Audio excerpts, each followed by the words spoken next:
Thank you.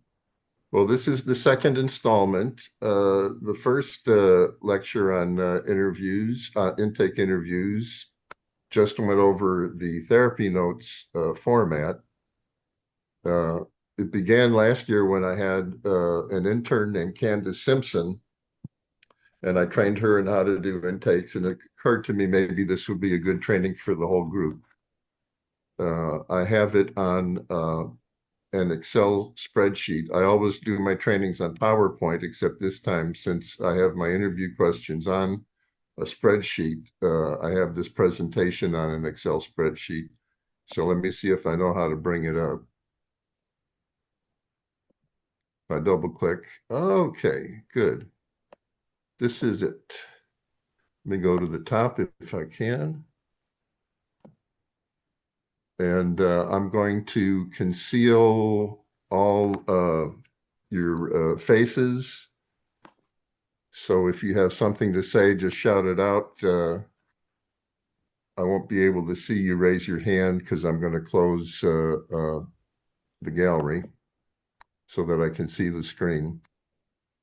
And please do feel free to interact.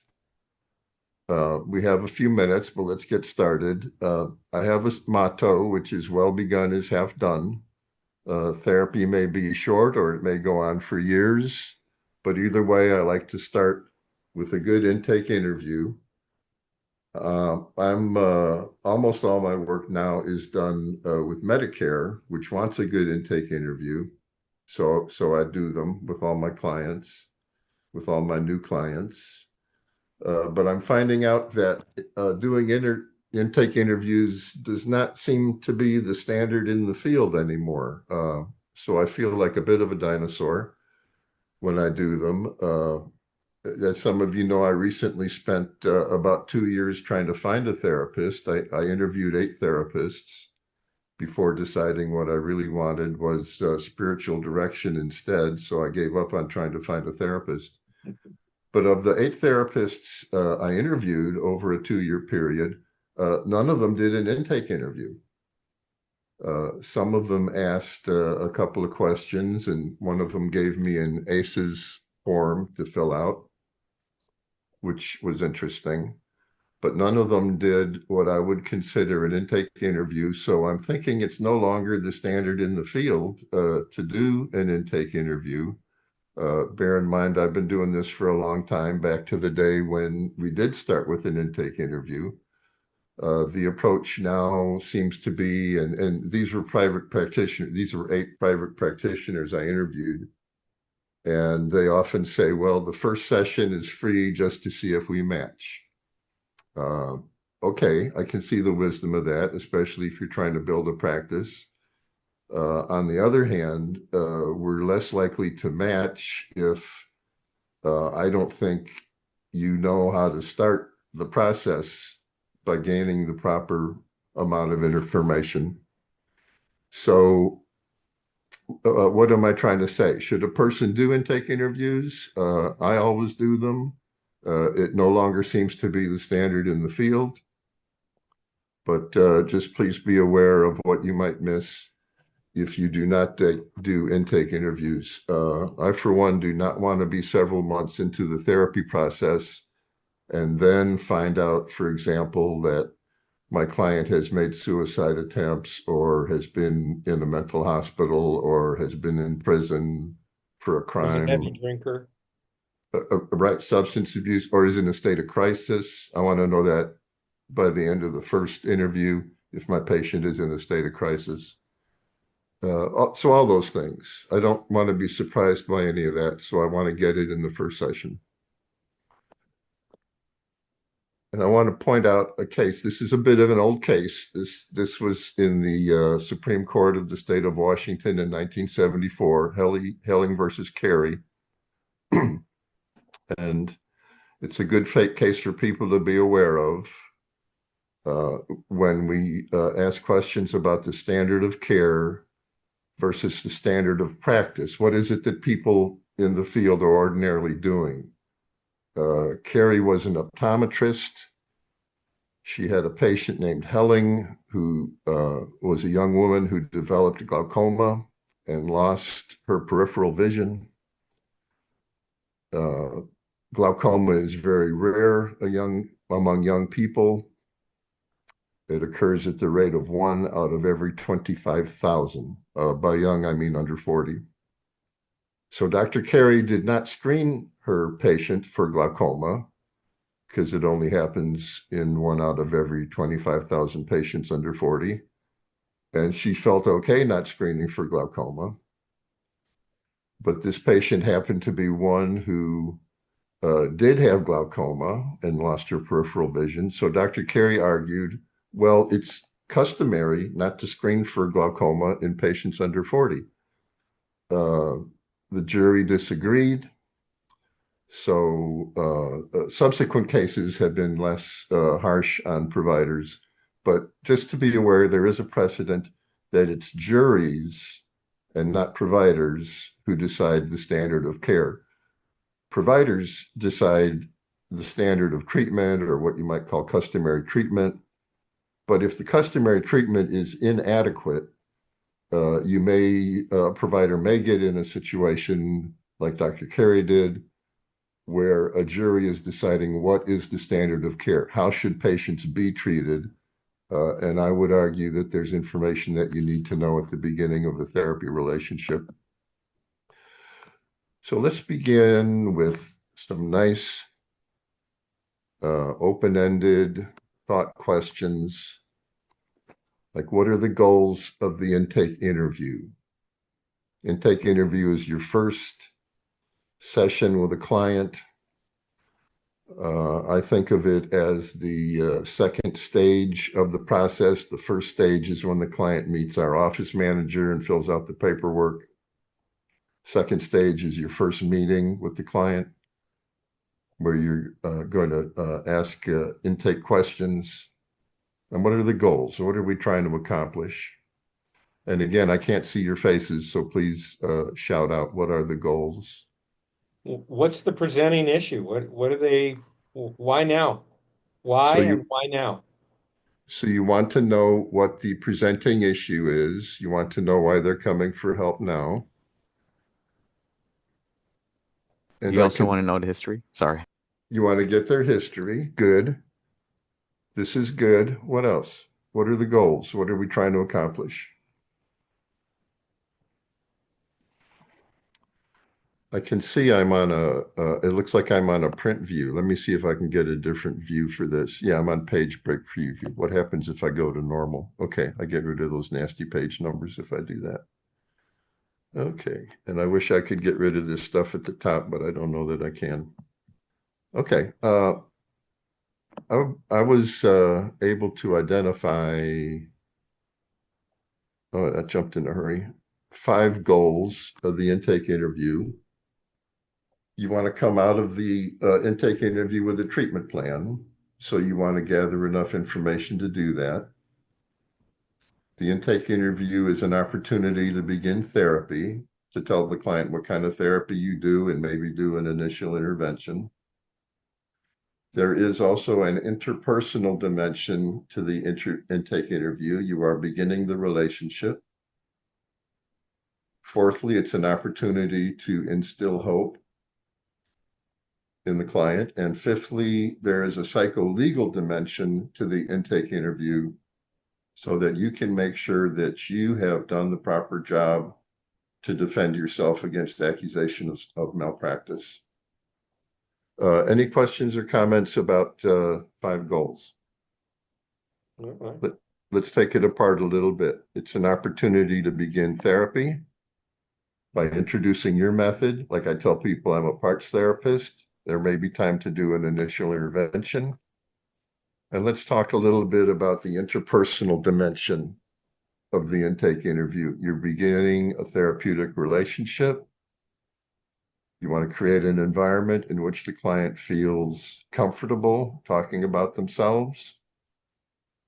So you want to make a good first impression. There's an old saying, if you've never heard it, let me tell it to you. You only get one chance to make a good first impression. One of the 8 therapists I interviewed over the past 2 years began by saying, I'm just back from paternity leave. And he lost me right there.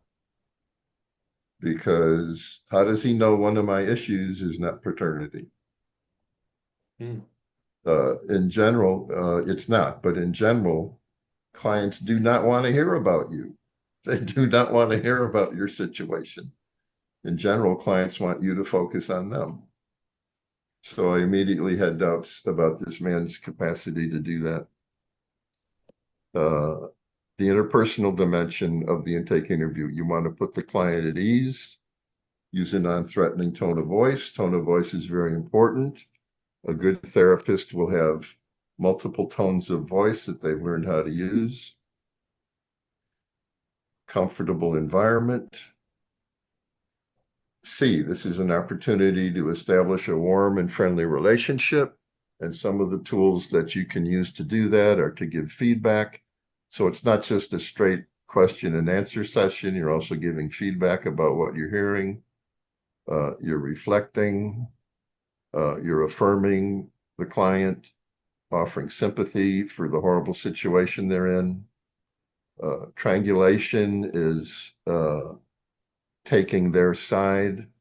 For example, if they say my soccer coach abused me when I was a little girl, you can say, well, that's horrible. You know, that's terrible. That nobody should do such a thing.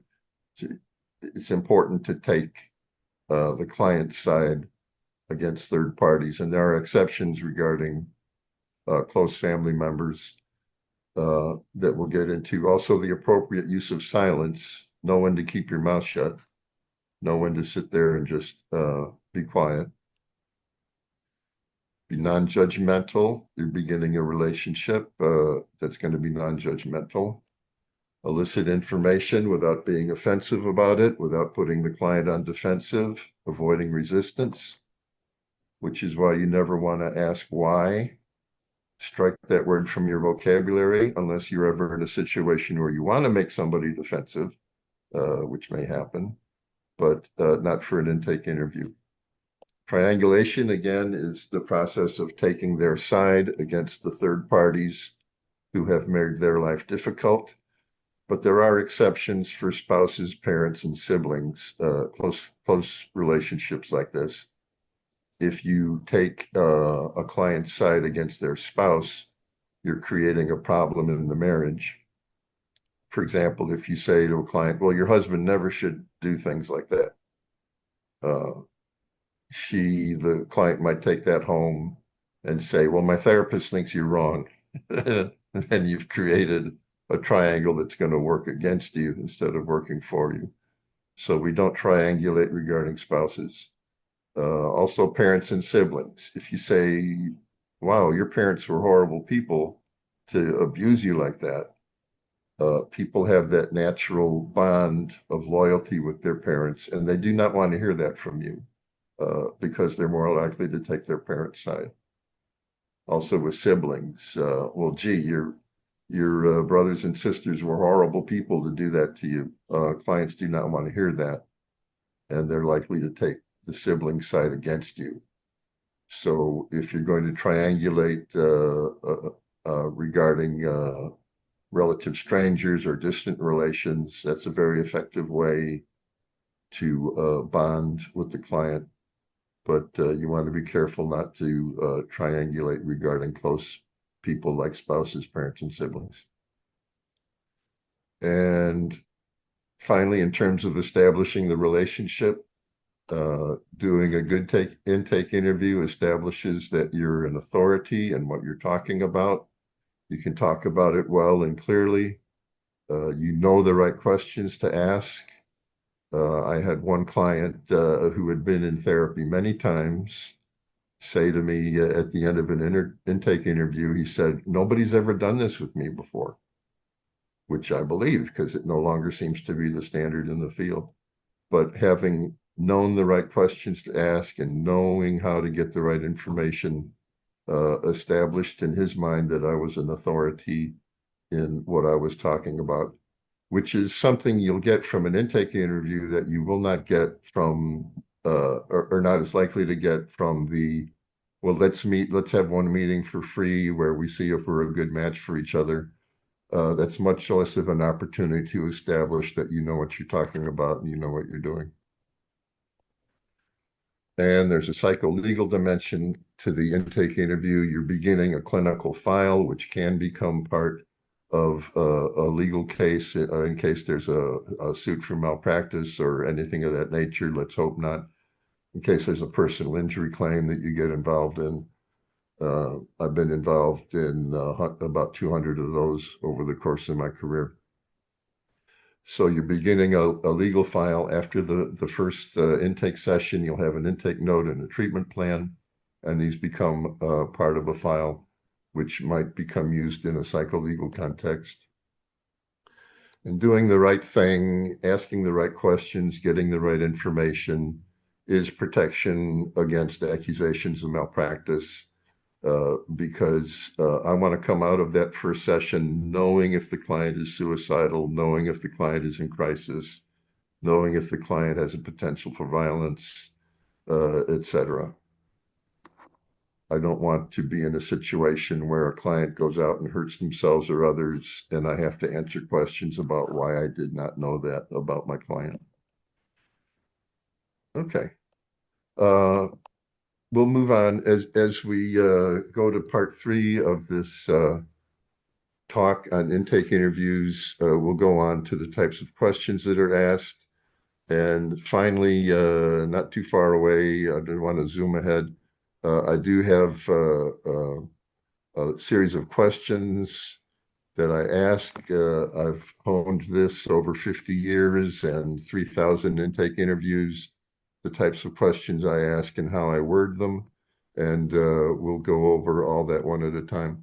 But I think that's plenty for today. Let me see if I can get out of here. I did. I got out of here.